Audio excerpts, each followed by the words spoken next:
ಈ ವಿಡಿಯೋದಲ್ಲಿ ಕೇವಲ ಕೆಲವು ನಿಮಿಷಗಳಲ್ಲಿ ಮನೆಯಲ್ಲೇ ರುಚಿಕರವಾದ ಮ್ಯಾಗಿ ಆಮ್ಲೆಟ್ ಮಾಡುವ ಸುಲಭ ವಿಧಾನವನ್ನು ತೋರಿಸ್ತಾ ಇದ್ದೀನಿ. ಬೆಳಗಿನ ಉಪಹಾರ, ಸಂಜೆ ಸ್ನ್ಯಾಕ್ಸ್ ಅಥವಾ ತಕ್ಷಣ ಊಟಕ್ಕೆ ಇದು ಅತ್ಯುತ್ತಮ ರೆಸಿಪಿ. ಒಮ್ಮೆ ಈ ರೆಸಿಪಿ ಟ್ರೈ ಮಾಡಿದ್ರೆ ಮತ್ತೆ ಮತ್ತೆ ಮಾಡಬೇಕು ಅನ್ಸುತ್ತೆ. ಹೊರಗಿನ ರುಚಿಕರನೇ ಮನೆಯಲ್ಲೇ ಸುಲಭವಾಗಿ ಮಾಡಿ, ಕಡಿಮೆ ಸಾಮಗ್ರಿ ಹಾಗೆ ಕಡಿಮೆ ಸಮಯ, ಆದ್ರೆ ಸೂಪರ್ ಮಾತ್ರ ಟೇಸ್ಟು. ಈ ವಿಡಿಯೋನ ಕೊನೆವರೆಗೂ ನೋಡಿ. ಇಷ್ಟ ಆದ್ರೆ ಒಂದು ಲೈಕ್ ಮಾಡಿ, ನಿಮ್ಮ ಅಭಿಪ್ರಾಯವನ್ನು ಕಮೆಂಟ್ ಮೂಲಕ ತಿಳಿಸಿ.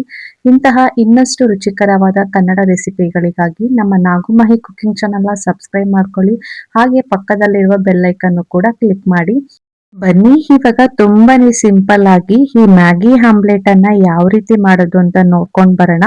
ಮೊದಲಿಗೆ ನಾನಿಲ್ಲಿ ಮ್ಯಾಗಿನ ತಗೊಂಡಿದ್ದೀನಿ, ಅಂದ್ರೆ UP ಮ್ಯಾಗಿ. ನೀವು ಯಾವ್ದು ಬೇಕಾದ್ರೂ ತಗೋಬಹುದು. ಇದ್ರಲ್ಲಿ ನಾನು ಜಸ್ಟ್ ಒಂದ್ ರೋಲ್ ಮಾತ್ರ ನಾನು ಉಪಯೋಗಿಸ್ಕೊಳ್ತಾ ಇದ್ದೀನಿ. ನಿಮ್ ಸ್ವಲ್ಪ ಕ್ವಾಂಟಿಟಿನ ಜಾಸ್ತಿನೇ ಮಾಡಿದ್ರೆ ನಾನು ತೋರಿಸ್ತಿರುವ ಇಂಗ್ರೀಡಿಯೆಂಟ್ಸ್ ನ ಸ್ವಲ್ಪನ ಜಾಸ್ತಿನೇ ತಗೊಳ್ಳಿ ಅಷ್ಟೇನೆ. ಗ್ಯಾಸ್ ಅನ್ ಮಾಡಿ ಕಡಾಯಿನ ಬಿಸಿ ಮಾಡಕ್ಕೆ ಇಟ್ಟು ಒಂದ್ ಅರ್ಧ ಲೋಟ ಆಗೋಷ್ಟು ನೀರನ್ನ ಹಾಕೊಂಡಿದ್ದೀನಿ. ಈ ನೀರು ಚೆನ್ನಾಗಿ ಕುದಿಬೇಕು. ಚೆನ್ನಾಗಿ ಕುದಿತಾ ಇರ್ಬೇಕಾದ್ರೆ ನಾವು ಮ್ಯಾಗಿನ ಹಾಕೋಬೇಕಾಗುತ್ತೆ. ತಣ್ಣಗಿರೋದ್ ನೀರ್ಗೆ ಹಾಕೋಬಿಟ್ರೆ ಮ್ಯಾಗಿ ಎಲ್ಲ ಚೆನ್ನಾಗಿರಲ್ಲ. ನೀರು ಸ್ವಲ್ಪ ಚೆನ್ನಾಗಿ ಹೈ ಫ್ಲೇಮ್ ಅಲ್ಲಿ ಕುದಿಸ್ಕೊಂಡು ಈ ಮ್ಯಾಗಿನ ಹಾಕೊಂಡು ಈ ತರ ಕ್ಲೀನ್ ಆಗಿ ಅದನ್ನ ಬೇಯಿಸ್ಕೋಬೇಕಾಗತ್ತೆ. ಜಾಸ್ತಿ ಟೈಮ್ ಏನು ತಗೊಳಲ್ಲ, ಕೇವಲ ಒಂದ್ 5 ನಿಮಿಷದಲ್ಲಿ ಈ ಮ್ಯಾಗಿ ಆಮ್ಲೆಟ್ ರೆಡಿ ಆಗುತ್ತೆ. ನಾವು ಈ ಮ್ಯಾಗಿನ ಟ್ರೈ ಮಾಡ್ಕೋಬೇಕಾದ್ರೆ ನಾವು ಕರೆಕ್ಟ್ ಆಗಿ ನೀರನ್ನ ಹಾಕೊಂಡು ಈ ಮ್ಯಾಗಿನ ಫ್ರೈ ಮಾಡ್ಕೋಬೇಕಾಗತ್ತೆ.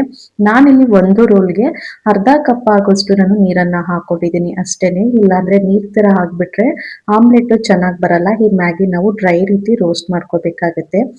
ನೋಡಿ ಇವಾಗ ನೀರು ಸ್ವಲ್ಪ ಕಡಿಮೆ ಆಗಿದೆ. ಇವಾಗ ನಾವು ಮ್ಯಾಗಿ ಪೌಡರ್ನ ಹಾಕೊಳ್ತಾ ಇದ್ದೀನಿ. ಒಂದು ರೋಲ್ಗೆ ನಾನು 1 ಪ್ಯಾಕೆಟ್ ಆಗೋಷ್ಟು ನಾನು ಪೌಡರ್ ಅನ್ನ ಹಾಕೊಂಡಿದ್ದೀನಿ. ಇನ್ನು ಸ್ವಲ್ಪ ನಿಮ್ಗೆ ಸ್ಪೈಸಿ ಬೇಕು ಅಂತ ಹೇಳಿದ್ರೆ ಎಕ್ಸ್ಟ್ರಾ ಇನ್ನೂ 1 ಪೌಡರ್ ಬೇಕಾದ್ರೆ ನೀವು ಹಾಕೋಬಹುದು. ಈ ಪೌಡರ್ನ ಹಾಕೊಂಡು ಕ್ಲೀನ್ ಆಗಿ ಈ ರೀತಿ ಕೈ ಬಿಡದರಂಗೆ ಮಿಕ್ಸ್ ಮಾಡ್ಕೋಬೇಕು. ಆ ಪೌಡರ್ ಎಲ್ಲ ಮ್ಯಾಗಿಗೆ ಕ್ಲೀನ್ ಆಗಿ ಫ್ರೈ ಆಗ್ಬೇಕು. ನೋಡಿ ಇವಾಗ ಮ್ಯಾಗಿ ಇರುವಂತಹ ನೀರಿನ ಅಂಶ ಎಲ್ಲ ಕಂಪ್ಲೀಟ್ ಆಗಿ ಡ್ರೈ ಆಗಿ ನಾವು ಹಾಕಿರುವಂತಹ ಮ್ಯಾಗಿ ಕ್ಲೀನ್ ಆಗಿ ಬೆಂದಿರಬೇಕು. ಈ ರೀತಿ ನಾವು ಡ್ರೈ ಆಗಿ ಈ ಮ್ಯಾಗಿನ ರೆಡಿ ಮಾಡ್ಕೊಂಡು ಒಂದು ಪ್ಲೇಟ್ಗೆ ಸಪರೇಟ್ ಮಾಡಿ ಇಟ್ಕೊಂಡಿದ್ದೀನಿ.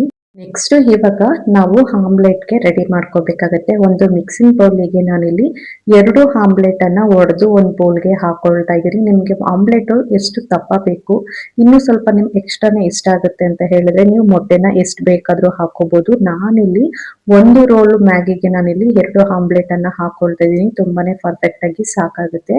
ನೆಕ್ಸ್ಟ್ ಇವಾಗ ಒಂದ್ ಮೀಡಿಯಂದು ಈರುಳ್ಳಿನ ಆದಷ್ಟು ಚಿಕ್ಕದಾಗಿ ಕಟ್ ಮಾಡಿ ಹಾಕೊಂಡಿದ್ದೀನಿ.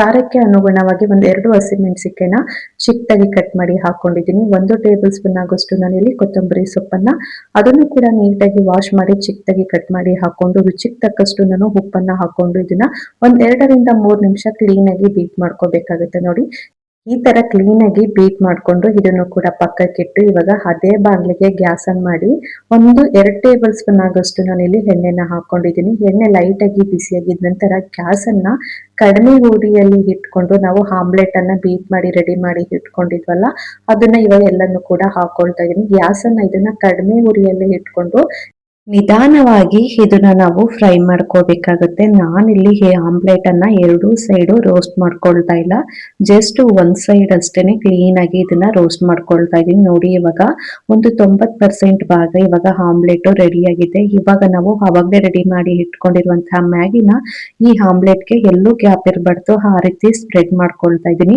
ನಾನಿಲ್ಲಿ 2 ಮೊಟ್ಟೆ ತಗೊಂಡಿದ್ದೀನಿ, ಹಾಗೆ 1 ರೋಲ್ ಆಗೋಷ್ಟು ಮ್ಯಾಗಿನ ತಗೊಂಡಿದ್ದೀನಿ. ತರ ಒಂದು ನಾವು ರೆಡಿ ಮಾಡ್ಕೋಬೇಕಾಗುತ್ತೆ. ನೋಡಿ ಇವಾಗ ಎಲ್ಲಾ ಮ್ಯಾಗಿನೂ ಈ ರೀತಿ ಸ್ಪ್ರೆಡ್ ಮಾಡ್ಕೊಂಡಿದ ನಂತರ ನಾವು ಆಮ್ಲೆಟ್ ಮೇಲೆ ಈ ಮ್ಯಾಗಿನ ಈ ರೀತಿ ಒಂದ್ಸಲಿ ಈ ತರ ಪ್ರೆಸ್ ಮಾಡ್ಕೋಬೇಕಾಗತ್ತೆ. ಈ ರೀತಿ ಪ್ರೆಸ್ ಮಾಡ್ಕೊಂಡು ಒಂದ್ 2ರಿಂದ 3 ನಿಮಿಷ ಕಡಿಮೆ ಉರಿಯಲ್ಲಿ ಇದನ್ನ ರೋಸ್ಟ್ ಮಾಡ್ಕೊಂಡ್ರೆ ಆಯ್ತು. ತುಂಬಾನೇ ಪರ್ಫೆಕ್ಟ್ ಆಗಿ ಮ್ಯಾಗಿ ಆಮ್ಲೆಟ್ ರೆಡಿ ಆಗುತ್ತೆ. ಫೈನಲ್ ಇವಾಗ ಗ್ಯಾಸ್ ಅನ್ನ ಆಫ್ ಮಾಡ್ಕೊಳ್ತಾ ಇದೀನಿ. ಇದ್ರ ಮೇಲೆ ನೀವು ಬೇಕಾದ್ರೆ ಸ್ವಲ್ಪ ಚಿಲ್ಲಿ ಫ್ಲೇಕ್ಸ್, ಗರಂ ಮಸಾಲ ಬೇಕಾದ್ರೂ ಸ್ವಲ್ಪ ಮೇಲೆ ಉದುರಿಸ್ಕೊಂಡು ಬೇಕಾದ್ರೆ ತಿನ್ಬೋದು, ಇಲ್ಲಾಂದ್ರೆ ಹೀಗೇನೆ ಕೂಡ ತಿನ್ಕೋಬಹುದು. ಟೇಸ್ಟ್ ಅಂತೂ ತುಂಬಾನೇ ಸಖತ್ತಾಗಿ ಕೂಡ ಇರುತ್ತೆ. ಒಮ್ಮೆ ಈ ಮ್ಯಾಗಿ ಆಮ್ಲೆಟ್ ಮಾಡಿದ್ರೆ ಸಾಮಾನ್ಯ ಆಮ್ಲೆಟ್ ಅನ್ನೇ ಮರ್ತ್ ಬಿಡ್ತೀರಾ, ಅಷ್ಟು ಸಖತ್ತಾಗಿ ಕೂಡ ಇರುತ್ತೆ. ಈ ದಿನ ವಿಡಿಯೋದಲ್ಲಿ ತುಂಬಾನೇ ಸುಲಭವಾಗಿ ಕಡಿಮೆ ಸಾಮಗ್ರಿಗಳಿಂದ ಮನೆಯಲ್ಲೇ ರುಚಿಕರವಾದ ಮ್ಯಾಗಿ ಆಮ್ಲೆಟ್ ಮಾಡುವ ವಿಧಾನವನ್ನ ತೋರಿಸ್ಕೊಟ್ಟಿದ್ದೀನಿ. ನೀವೇನಾದ್ರೂ ಈ ರೆಸಿಪಿನ ಮಕ್ಕಳಿಗೆ ಮಾಡ್ಕೊಳ್ತಾ ಇದ್ದೀರಾ ಅಂತ ಹೇಳಿದ್ರೆ ನಾನು ಹಸಿಮೆಣಸಿನಕಾಯಿನ ತೋರಿಸಿದ್ದೀನಲ್ಲ, ಅದ್ರ ಬದಲು ನೀವು ಚಿಲ್ಲಿ ಪೌಡರ್ ಅನ್ನು ಬೇಕಾ ನೀವು ಉಪಯೋಗಿಸ್ಕೋಬಹುದು. ಟೇಸ್ಟ್ ಇನ್ನು ಸೂಪರ್ ಆಗಿ ಕೂಡ ಇರುತ್ತೆ. ನೋಡ್ತಾ ಇರ್ಬೋದು ಇಲ್ಲಿ ಆಮ್ಲೆಟ್ ಎಷ್ಟು ತುಂಬಾನೇ ಪರ್ಫೆಕ್ಟ್ ಆಗಿ ಫ್ರೈ ಆಗಿದೆ ಅಂತ. ಇವಾಗ ಒಂದು ಬೈಟ್ ತಿಂತಾ ಇರ್ಬೇಕಾದ್ರೆ ಒಂದೊಂದು ಬೈಟ್ಗೂ ಮ್ಯಾಗಿ ಮತ್ತೆ ಆಮ್ಲೆಟ್ ಮಸ್ತಾಗಿ ಕೂಡ ಇರುತ್ತೆ. ಹೊರಗಡೆ ಹೋಗಿ ತಿನ್ನುವ ರುಚಿಯ ಹಾಗೇನೆ ಮನೆಯಲ್ಲೇ ಇವಾಗ ಸುಲಭವಾಗಿ ಮಾಡ್ಕೊಂಡು ತಿನ್ನೋಡಿ. ತುಂಬಾನೇ ಸಖತ್ತಾಗಿ ಕೂಡ ಇರುತ್ತೆ. Tiffin box, lunch box, dinner ಎಲ್ಲದಕ್ಕೂ ಸೂಪರ್ ಅಂತಾನೆ ಹೇಳ್ಬೋದು. ಯಾವ ರೀತಿ ಗೊತ್ತು ಅಂತ ತಿಳಿಸಿ.